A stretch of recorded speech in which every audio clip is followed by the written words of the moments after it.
дорогие сотрудники, реабилитанты. Мы сегодня собрались для того, чтобы почтить память Эльвиры Алтаваловой.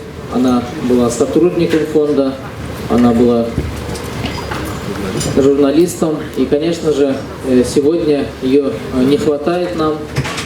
И мы по традиции вспоминаем ее молитвой.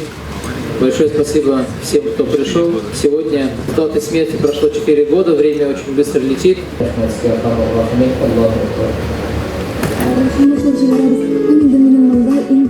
Вспоминая ее, да, вот, перед глазами стоит жизнерадостный такой человек, полной энергии, полной активности человек, а у нее, оказывается, была куча проблем. С своей стороны,